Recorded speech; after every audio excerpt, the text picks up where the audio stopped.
The real reason that the left wants universal mail-in voting and early voting has nothing to do with the reasons that they used to pitch the idea to state and local election officials and to voters. Ball writes, the Institute's work helped 37 states and D.C. bolster mail voting. But it wouldn't be worth much if people didn't take advantage. Part of the challenge was logistical. Each state has different rules for when and how ballots should be requested and returned.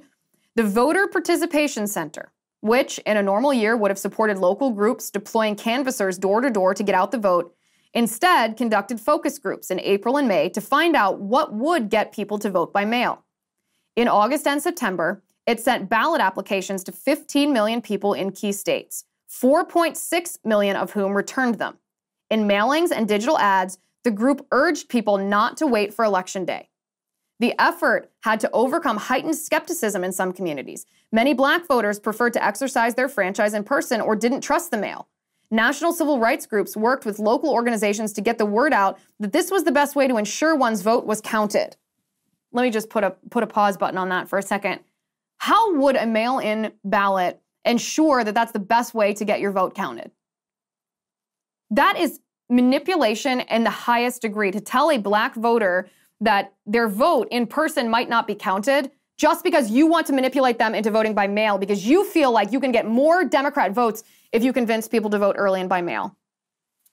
That's so, it's not just manipulative. That is so evil to play on, I guess, the history of discrimination against Black people in our nation to make people fear that they're facing that now if they don't do what you say, when your motive, you have an ulterior motive that has nothing to do with that.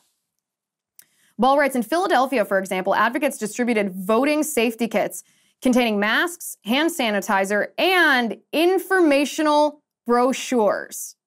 We had to get the message out that this is safe, reliable, and you can trust it, says Hannah Freed of All Voting is Local.